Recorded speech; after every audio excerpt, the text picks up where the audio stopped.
Assalamu alaikum, Адилбек ага. Сиз менен көрүшкөнүмө абдан кубанычтамын. Бут кирсе кут кирет дейт. Сизде инсандардын ушул биздин иш бөлмөбүзгө келгени бул өтө чоң кубаныч. Анткени мен бала кезден комуз үйрөнгөнмүн. Бала кезден мисалы ошол мезгилдеги аябай жакшы обончулар бар эле. Ырысбай Абдыкадыров, Калыйбек Тагаев, Аксубай Атабаев, Үсөн Сыдыков. Андан кийин Эсенбек Мадамбековдун ырлары жакчу, Жолдубай Кайыпов агабыз, Кадырал Артыковдор. Ошол мезгилдерде булар эми негизинен Бишкекте, Ошто жүрүп, атайын бир окуу жайларда иштеп, атайын музыка мекемелеринде иштеп, анан Кыргызстандын бир жүгүн алган инсандар да. А сиз болсо бир Нарында жүрүп, Нарын деген эми тоолуу район, ал провинция, баягы элдин журтунун оозуна алынгансыз да. Бир өкүнгөнүм, сиз ошол 90-жылдары ала турган наамды мына 2020-жылдарда алып атпайсызбы? Эми кеп наамда эмес экен, кеп адамдын өзүнүн тапкан кадырында экен. Мен ошол 94 жыл мектепти бүтүргөнмүн. 90-жылдары сиздин баягы дүйнөдөн чалдар өткөн, балдар өткөн, хандар өткөн, кимдер өткөн деген бир сонун ырларыңызды угуп алып аябай таасирленгем. Анан кез интервью берет элеңиз, Борбор телеканалдан ошолорду угат элем. Анан Омар Хаямдын желдей жортуп өттү күн бир күн дагы да, ал өмүрдүн кетти келбес жагына, тири туруп болгум келбейт кабатыр, кеткен күндүн келер түндүн баарына. Кайдан келдик, кайда бардык түшүнүү, кыйын болду ниэде жашоо үзүрү, күлгө айланды нече эле асыл адамдар, кайдалардын күйгөндөгү түтүнү деген саптарыңызды угуп алып, анан обону да укмуш сонун чыгып, менимче бир келинчегиңиз менен ырдасаңыз керек эле. Анан ошону мен жаттаганмын да, таап жаттап, кийин комуз менен атайын бир иш-чараларда ырдап берип жүрдүм. Аябай эл жакшы кабыл алчу эле. Анан ойлопчумун мындай баскан турганыңыз да салаваттуу, обонуңуз да салаваттуу, тандаган текстиңиз да салаваттуу. Ошон үчүн сиз менен мындай баарлашуу кыялым арада мындай 30 жыл өткөндөн кийин жүзөгө ашып атат да. Ошон үчүн жакында эле наам алдыңыз. Кыргыз Республикасынын эмгек сиңирген артиси, Ишмер деген. Экөөнүн даражасы бирдей эле, бирок мен сизди эбак эле бир эл артиси болушту кааладым эле. Бирок эми бул мезгил маселеси, бат эле болот го деп ишенем. Куттуктайм ошол наамыңызды. Анан бул берекелүү болсун, башталышы болсун. Анан ушу бир учурашып, баарлашып, анча-мынча кеңешиңизди угалы деп эле чакырдык. Анан ушул сиз сөздөрүн кандай тандайсыз? Баягы ыр чыгарып атканда азыр эми ал барсы сени басты, сен ал барсыңды басың дегенде эле ырлар чыгып атпайбы? Анан ушул боюнча бир уккум келди. Бир жигит эми биринчи жолу мындай куттуу кабинетиңе биринчи жолу келип атам.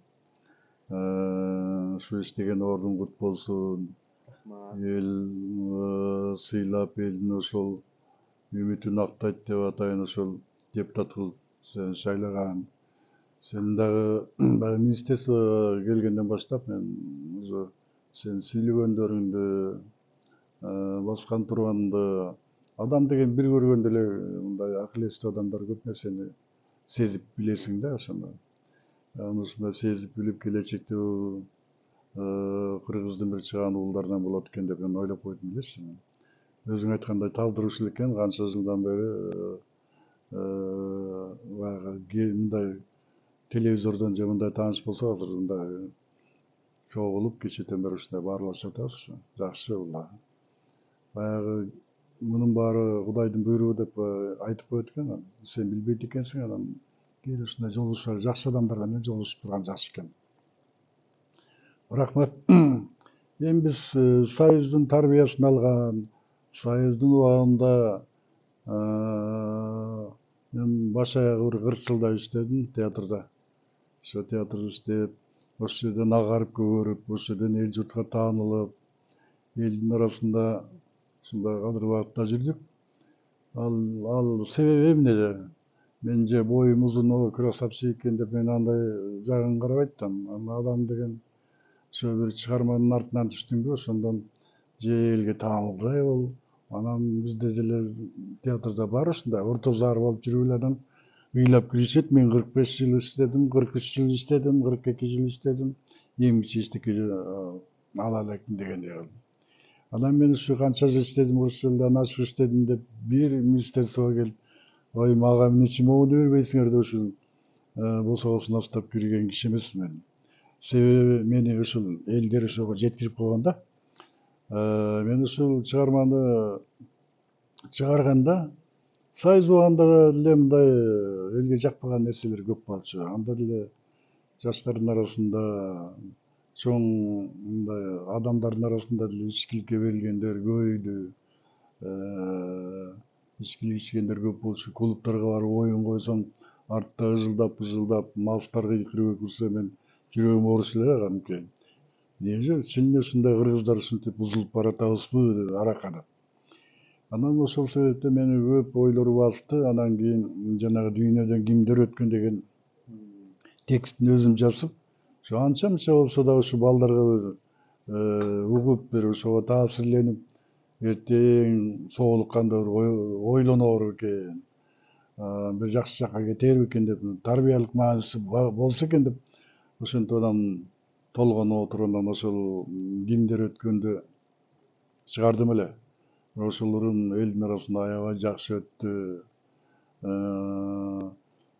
Айылдарга барганда ушу бир айылдан экинчи айылга чейин ушу аркабыздан ээрчип келип уккан кишилер бар эле ошол убакта. Андан кийин жаңы өмүр термесин дагы Омар Хаямдын тексттерин окучумун, бирок көп көңүл бурчу эмесмин. Анан ушул Жалил Садыков деген аксакалдар эмеспи, эл жазуучусу, Кыргыздан чыган илгерки жазуучулардын бири. Анан ошол киши которуп бирде угуп калдым. Анан бери нарында агитация бөлүмүнүн, пропаганда бөлүмүнүн башчысы бир ага иштечү эле. Ошо өтүп баратсам, адыке токтой турчу да, эмне болду? Алаков деген жигит эле. Анан ушундай бир жакшы Омар Хаямдын котормосу чыгыптыр, ушуну окуп көрөсүң деп, мындай эле кичинекей брошюра экен. Ушуну окуп келчи үйүңөн деп анан мен берди. Анан берип аны үйгө алып барып окудум. Окусам эми Омар Хаямдын тексттерин жеткире которуш баардык эле адамдардын колунан келбейт болуш керек. Ошо Жалил Садыков агабыз ушундай жеткиликтүү которуптур. Анан мага аябай жагып калды. Эми анын баарына оңго сала албайсың да, 20-30 куплетти бир үрдө айтып кете албайсың. Ошонун арасынан тандап бир элге жеткиликтүү болсун деп бир 7 куплетин тандап алдым дагы. Анан жалгыз ырдасам ташап кетпесин деп, анан Дамира Баратбаева менин жолдошум, экөөбүз ал деле мурун анча мынча ырдачу экен. Анан ошо сен ырдайсың, мен ырдап чыгасың. Бул ушундай 7 куплетти мен ырдасам элдер эчке чыга ашпайт деп тамашалаган. Ошону үйрөтүп анан биринчи ошо премьерасына чыкканда эле жакшы чыгарма биринчи чыкканда эле билинет да кандай экени. Элге ошо биринчи чыкканда эле дүркүрөгөн кол чабуулар менен ушу кабыл алды. Анда да ошондой ой менен эмне үчүн ушинтип бузулуп баратабыз? Кыргыз деген биздин ата тегибиз тектүү адамдар болгон, уулууну урматтаган, кичүүнү сыйлаган, азыр эми ушул аракы алдырып ийсек кийин келечегибиз эмне болот дегендей ойлор келип эле анан ошону чыгардым да, чыгарып анан элге абдан жакшы кетти. Анан кийин Райма Албегимай деген ал убакта ошо бир мода болуп кеткен биякта. Фильмге тартат экен, эмне кылат? Мен фильм менен деле ишим жок. Ошолорду угуп туруп анан ошо Раймал менен Бегимайдын текстин таап алып, ошо аксакалдардын ошо мен деле память кетип баратат. Ошо текстти алып туруп анан обон чыгардым. Ал текстинде өзүнүн ордун таптыр десем болот. Ушу ал убакта мындай интернет жок, эчтеке жок. Ушу Бишкекке анда санда бир жылда бир жанагы эмеге кетчүбүз, чыгармачылык спектакльдерди коюп, бир 10 күндүккө келип кетчүбүз. Ошондо келип концертке чыкканда ошо сахнадан ошол элдин кол чапкан эмчекти менин кулагыма кетпейт да ошо. Ушу Райма Албегимайды, өмүр термесин, кимдер өткөн, ошолордун сахнадан кетпей калды ошол убакта. Ошо элге рахмат, ошентип элдин жүрөгүндө калат экенсиң. Мен ошо элге Сейит Казанбек деген аксакалыбыз айтып калчу эле, ошо элден айланайын, эл деген жакшы деп. Анан биз жашпыз да, эмне эле элди ушинтип эле айлана берет деп ошентип калчубуз да. Анан ошол убакта акырындык менен башыңан өтөт экен, ошол турмуштун баарын басып өтөт экенсиң, элдин сыйында болот экенсиң. Кайда барсаң ошол сенин аты жөнүңдү билет экен. Биринчи бары айланып кеткенде, бир жакшырдаган бала келиптир, нарын театрда иштейт экен дейт экен. Экинчи жолу барганда, баягы бала келиптир, фамилиясы Кыязов экен деп дагы дейт. Үчүнчү барганда, Адылбек Кыязов, Дамир Арапбаевалар келиптир. Ошол баланын огондору сонун. Мына ушинтип эле мен телевидение аркылуу таанылган жокмун.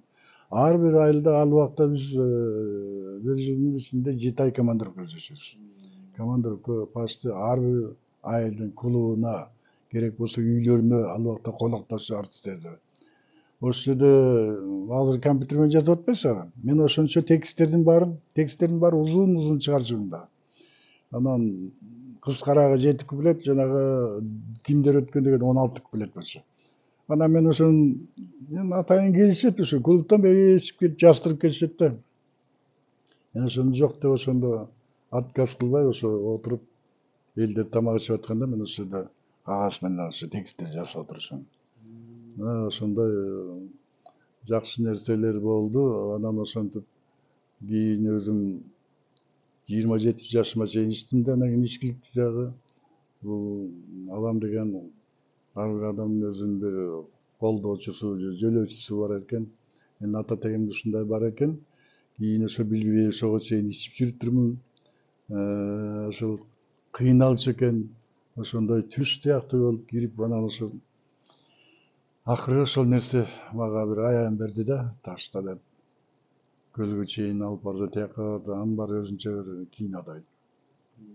Ошентип анан ийнеде камырдан кыз суурганда анан мен ичкиликти менден алып салды да. Адылбек, сен мени менен жолукканда эми ичкилик ичпейсиң. Ошо менен ичпейсиң деди. Ошо менен нарынга барып ичкилик ичпей калсам элдин баары таң калды. Анан ошондон кийин ишим дагы жогору кете баштады. Ал убакта ошо жаштардан бригада деген жок болчу. Баягы эле Сейит Казандыбек бригадир, баягы эле Капар Медетов бригадир, Бакирдин Алиевдер бригадир. Жаштарды эмнеге чыгарбайсыңар деп бир жолу ошентип баягы министерстводон барганда айтты, жаштар силер эми карайсыздар, аркаңыздан өсө турган. Мен ошондун 28 жашында бригадир кылып, ал убакта колхозго башкарма шайлагандай эле болчу. Сен 3,5 ай алып жүрөсүң да жайында. 3,5 эмес, бир айдан кийин бирөө экөөң бири-бириңди карабай тетир карап отуруп каласың да ошондой.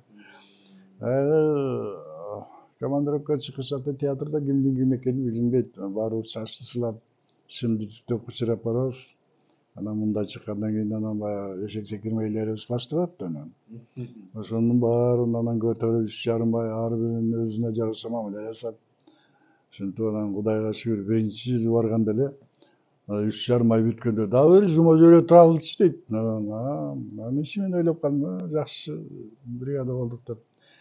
Анан театрга барып анан бири-бирибиз менен кучакташып биз чогуу жүргөн 3,5 ай чогуу. Ошентип элдин көзүнчө ошондо учурашып атса, булар жасалма учурашат. Тамашалап ошентип калчу эле. Мына ошентип отургандан эл менен тил табыштым. Рахмат, ошо Нарын театрда эмне деген гана шедевр адамдар менен иштешпедим.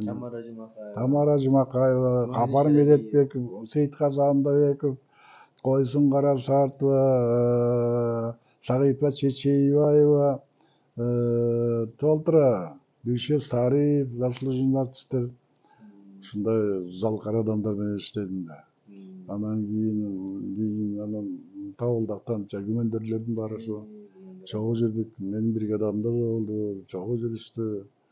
Жакшы күндөр өттү. Ал убакта артисттерди аябай кадырлап сыйлачу. Анан барган жерде баягы маршрут менен барып, ар бир райкомдун партияга киресиңби, отдел культурага киресиңби, сүйлөшүш керек. Анда туура сүйлөшкөндү билиш керек. Ошентип эле анан алышып эле элдин сүйгөнчүлүгүнө ээ болуп кеттим. Бул заслуга деген эмне экенин деле мен көп эметпеп турмун. Анан 85-жылдан баштап эле бүт баарыбызга заслуга документтер кеткен да. 85-жылдан баштап эле. Анан келет деле мен бияктан сурап деле койбойм. Анан Тамира айтып калат, бир министерствого кирип койсоң болот, тигинтсең болот, сурап койсоң. Ой, эмнеге кирем мен жумушумду кылып? Мага заслуга көрбөйсүң. Мен ушундай да ал мүнөздүү адам деген кайра жасап чыгарылбайт экен. Мен бала кезимде ушундай да. Сурап ичкен, суу ичкен дегендей Сурап эле. ичкен. Берет экен деп жүрө бердим да, документ кетти, берсе берет деп.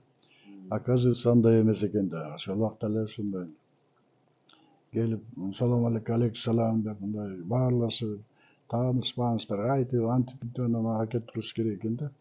Мен андай тубаса андай эмем жок.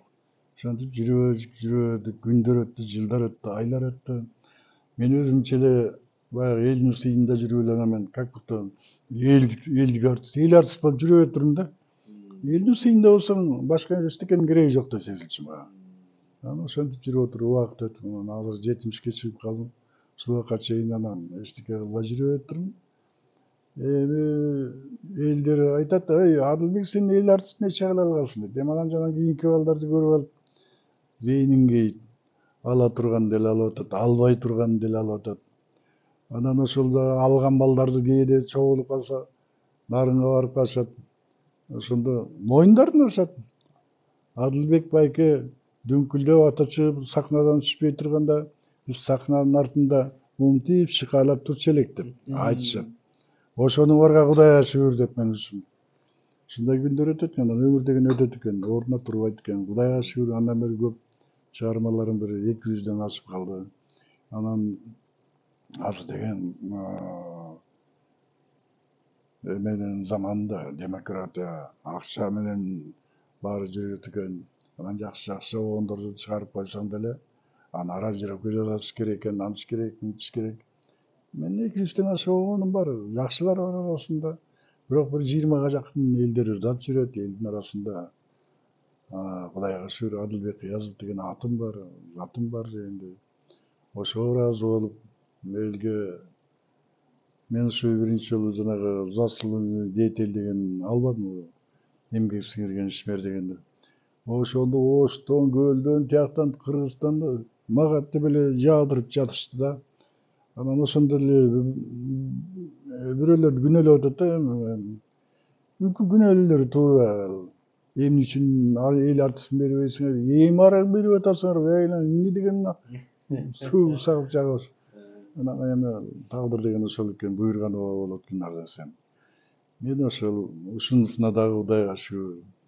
Эми эл артисти боломбу, болбоймбу, мен ага деле тагдырыма таарынбайм. Зато мен элдин арасында элдик артистмин. Ошол мага жетет. Мен өзүм өткөн убакта дагы менин артымдан бир 4-5 ырым өчпөс болуп ырдалып кайталанып ушул убакка келатат. Ойлойм, кийинки жаштар деле ушинтип кайталап ырдайт болуш керек. Эми жашоодо ушундай адилеттүүлүк дайыма боло бербейт экен. Бирок балким сыйлык берген структуралар, чечим кабыл алгандарда адилеттүүлүк кээде болбой калат, кээде билип, кээде билбей дегендей, бирок адилеттүүлүк эл тарабынан сөз болот. Карасаңыз, дагы деле билбесе деле сизди эл артисти деп ойлоп жүргөнүңүз эле бул кадыр баркыңыз ошого ганимет, ошого шүгүр. Тарыхта деле карасак, Ырысбек Абдыкадыров деле эмгек сиңирген артист бойдон кеткен турбайбы? Мына Залкар деген ошонусу менен Залкар экен да. Түгөлбай Казаков эскерип атып айткан экен да, мен уккан эмесмин, бирок бирөөлөр айткан экен. Ушул Ырысбек Абдыкадыров менен бир алганыма өтө уялганмын деп. Анткени устатыбыз болчу, бизден мурдараак чыккан эле, анын деңгээли ал мезгилде биздики кандай эле, бирок бир мезгилде алганга өтө ыңгайсыз болгонмун деп. Эми уяты бар адамдар ошондой болот. Анан сиздин деле мына карасаңыз, биринчиден ыр чыгаргандагы ниетиңиз жакты да. Эми ушинтип эле жоголуп кетебизби, бузулуп кетебизби, адашып кетебизби? Ушу ыр менен болсо деле, сөз менен болсо деле жакшылыкка чакырайын, жамандыктан кайтарайын, бир жакшы жакка бурайын деген ниетиңиз болуптур. Мен чыгармачылыгыңыздын бир берекесин ушундан көрдүм да. Анткени жакшы ниет жарым ырыс деген кыргыз бекер айткан эмес. Көрсө сиз ыр жазганда да бир жылдыз болуп кетейин, чолпон болуп кетейин, шлягер болсун деген ниет менен эмес, бир оңолсо экен, элге жұртка пайдалуу болсо экен деген ниет менен жазып турбайсызбы? Ушунуңузга мен ыраазы болдум. Андан тышкары дагы мындай бир кийинки мезгилдерде кичине наркты, салтты унутуп баратабыз. Жаштардын уккан ырлары такыр башка. Ушу сиз азыркы муундарга, кийинки муундарга эмнени айтат элеңиз? Мейли бул музыка тармагынан болсун, же бир адеп тармагынан болсун, тарым тарбия тармагынан болсун. Анткени мына 70ке чыгып калдыңыз. 70ке чыккан деген бул жөн эле цифра эмес да, канчаны көрдүңүз. Айтып атпайсызбы, бригадан баштап жүргөнмүн, залкарлар менен жүргөнмүн. Алардан сизге сыпат өттү, сөздөн үйрөндүңүз. Эми ушуларды дагы айтып деп калсаңыз, балким айрым адамдарга бул пайда болуп калар. Ондон бириби, бештен бириби бир угуп жүрөгүнө сиңирсе дагы, ошону амал кылып чыгарса, ал абдан чоң бир береке болот эле да. Киреше дегенде эле жалаңбай чөнтөккө түшкөн жашыл кызыл-акчаларды ойлобош керек экен да, алтын күмүштү. Жакшы адамдын жакшы кебинен өткөн киреше жок экен. Рухту байыткандан өткөн киреше жок экен. Сиз карасаңыз, мындай туруктуулук менен бир тармакта суук дебей, ысык дебей иштеп келатканыңыз мүнөзүңүздү айтып турат да, мындай туруктуулугуңузду. Ошон үчүн бул багыттагы сиздин сөзүңүз өтүмдүү болсо керек. Бир жаштарга кеп кеңешиңизди айтып калсаңыз деп каалайм. Жакшы, ушу азыр эми баарыбыздан эле айрыкча могу патриот адамдар үчүн, акыл эси бар, жетик адамдар үчүн көйгөй көп азыр деле. Себеби азыркы демократияны биз эми Европаны аралап тияка бияка көп чыгып баарын көрдүк да, демократия деген кандай экенин билебиз жакшы. Менин кызым ушу Германияда азыр, күйөө балам экөө.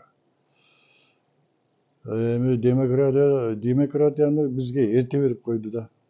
Биринчи ошого адамдардын сознаниясы жетиш керек да, акыл туюму, ою баары ошо бийик болуш керек, билими жогору болуш керек. Демократия эмне экенин билип туруп анан демократияга барсак болот эле. Ошону билбей туруп, ошо Акаев аксакал чоң жаңылган ошол. Ошо элди демократиялык мамлекет болдук деп, элдин баары анархияга ооп кетти да шаар. Баягы бир Мөңкүчөбек Байталдын же Кунандын жүгөнүн жөн эле үстүнө бирөөнү мингизип туруп анан тиги шыпырып койгондой болду да. Көчөдө кетип барасаң, бирөө келип туруп, баягы биз эл жерди көп кыдырабыз. Бир магазинге кирип калсак, биздин кыздарга тиешип атат. Эй бала, уят десем, байке эмнеге уят? Азыр деге демократия, мен каалаган сөзүмдү сүйлөйм дейт. Анан элдин түшүнүгү ошондой болуп атат да. Анан мен ошо демократический мамлекеттерди, демократиялык мамлекетти Германия, Дания да тияк биякты кыдырып анан ойлодум да. Деп тилиңди тиштейсиң. Эми ушул азыр эми бийлик дагы азыр жакшы, жылдан жылга кичине оңолуп, азыр кичине үмүт пайда болуп, элдин айлыгы көтөрүлүп дагы жакшы. Биздин бир жаман жерибиз демократияда, тиякта эмеде, Европада политика менен эч кимдин иши жок, өзүң билесиң, сен кыдырып жүрөсүң анан. Адамгерчилик абдан чоң, маданият абдан чоң, жетишкен. Мисалы үчүн көчөдө баратып, мындай эле аллеяда өтүп бараткан бирөөнү көбүрөөк карап калсаң, жанына келип өзүнүн тилинде саламдашып өтүп кетет да, жылмайып өтүп кетет. Биз болсо антип көбүрөөк карап калсак, эмне? Киши көрө элексиң, көзүңдү чакчайтып мени карап атасың деп айтат. Көрдүңбү экөөнүн айырмасы асман менен жердей. Эми ойлойм, азыр ушу өкмөттүн уровенинде бул жака катуу кийлешпесе, бизде бир коркунучтар бар. Азыр кыргыз мектептерге барсаң, орусча сүйлөп атышат. Эшикке чыгып, сабакта кыргызча сүйлөшөт, эшикке чыгып, орусча сүйлөшөт. Орус мектепте такыр эле орус болуп калышты. Кыргызча сүйлөгөлө келбейт. Жана келатып ушу жазуучулар союзу каякта деп бирөөнөн сурасам, я не понимаю дейт. Кыргыз бала, школдо окуган бала, көрүш. Ушундай уровенге жетип атабыз да. Мен ойлойм да, бир 50 жылдан кийин эгер бул уровень менен кетип атсак, чукчалар болуп, чукчадай болуп, я бул кыргызам деп ушинтип калабызбы деп коркунуч бар да ушунда. Муну жетекчиликтен, президенттен баштап буга кийлешпесе, бул эл мамлекет болуш үчүн эмне керек? Тил керек. Тилиң жок, сен мамлекет, эч ким эмес. Кыргызмын десең, орусча сүйлөгөн кыргыз экен. Анысы кандай ушундай жактары бар. Анан жанагы көйгөйлөр көп эми азыр баарын телевизордон айтып атышат. Жана диванда отуруп алып эле президентти жамандап, анан бияна правительствого кийишип, эмне үчүн мындай, эмне үчүн тигиндей. Ой, булардын эми биринчи мындай ошо президентке да шарт түзүп, ошонун бир өзүнүн убактысы бар да, шайланган убактысында кайта боло турган убактысы, ошол убакка чейин бир бериш керек да убакытта. Анан эчтеке баштала элек деле, эчтеке боло элек деле, Кудайга шүгүр азыр мурунка караганда түбөлүк эле жакшы жашап калбадык. Эми ал адамдын баарын деле мындай жипке түшкөндөй болуп, бир сызык менен кетпейт. Адамдын сөз кемчилиги болот. Бир жеринен адашат, бир жеринен кемийт дегендей. Анан ошентип анан бир жакшы жагын көрбөй эле жаман жагын эле чукуп отура берсең, мамлекеттин оңолушуна деле кыйын да. Келечекти ойлош керек, балдарды ойлош керек. Ошо балдарды тарбиялап аткан ата энесине садиктен алып келатканда да мен өзүм ага өлкөдө 100% башты Кыргызда жашаган айылда турам да. Ошол жерге кетип баратканда тиги мектептин окуучулары: агай, сейчас следующий выходишь деп ошентип айтты да, следующий автобус. Эмне? Мен өзүңө орус көрүнүп атам деп, кызы болобу, эркеги болобу айтам. Кайда барсаң, супермаркеттин любой жерине барсаң, айтат: здравствуйте, что вам нужно деп. Эмне, мен сенин көзүң орус көрүнүп атам, орусча сүйлөбөйсүң. Биздин дейт жетекчибиз ушинтип айтып атат дейт. Көрдүңбү? Ошо супермаркеттин жетекчиси өзү чыккынчы да, кыргыз тилине душман ал деген. Наоборот, мен Алматыга барам, Ташкенттерге барам. Барсаң алар бүт өз тилинде. Алматыга барып таң калдым. Алматы Союз убагында почти 100%ке жакын орусча болуп кеткен дагычы. Орустар көп болуп эле бүт орусча сүйлөп эле. Азыр Алматыга барсаң андай жок. Автобустарда, трейлерстарда чыксаң, кадимкидей Кыргызстанда жүргөндөй эле болуп каласың. Бүт казакча сүйлөшөт экен. А бизге келип алып таң каласың. Мындай түшсөк эле, айылда жүрүп эле анан бир жыл болгондо келгенине анан орусча сүйлөп атпайбы. Көбүнчө мен ойлоп калам, өзүбүз эле ошо кулдукка, кул болгонго даярданып атабызбы көмүрүндөн. Ушул жака барып, тиги Россияга барып эле кул болом дегенде өзүндө бир гордость. Жакшы шарапаты дейт. Ушу жаныңызда туруп кеп кеңешиңизди уккум келди, чын айтканда. Бар болуңуз. Баягы 70 жаш, баягы эр ортонун 50 жаш деп убагында айтканы менен биздин белгилүү хирург агайыбыз, врач агайыбыз, академик Мамбет агайыбыз, ал киши айтып атпайбы, Мамакеев агайыбыз. Эр ортону 80 жаш окшойт депчи, 70-80 жаш окшойт деп. Ушу чыгармачылык өмүрүңүз дагы узак болсун. Өзүңүздө бир калбаттуу, салабаттуу оңдор дагы да күтөбүз, чыгармаларды. Ошону менен элге, журтка, элдин журттун руханий көрөнгөсүн башта дагы да кызматтарды чексиз кыласыз деп. Анан Кудай буйруса эл артисти болгон күнүңүздү жугуш деле алыс эмес деп эсептейм. Анан эми атын атасаң кут сүйүнөт да, сизге да биз баягы фракциянын чечими менен бир добуштан ушундай чечимге келдик. Ардак грамотасы менен сыйлап коелу дедик эле, ошо тапшырып коюп аманаттан кылсам дедим эле. Баягы Кыргыз Республикасы маданий агартуучулук жаатында көп жылдык жүзүрлүү эмгеги, ошондой эле жигердүү коомдук ишмердүүлүгү үчүн Кыяз грамота менен сыйлансын. Ушул биздин сизге болгон белегибиз, куттуктообуз. Анан дагы келечектеги чоң наамдарга жетет деген тилегибиз менен кошо берген батабыз болсун. Ийгилик болсун. Анан жубайыңыз дагы ушул чыгармачылыкка аябай чоң салым кошкон белгилүү инсандардын бири, ага да салам айтыңыз.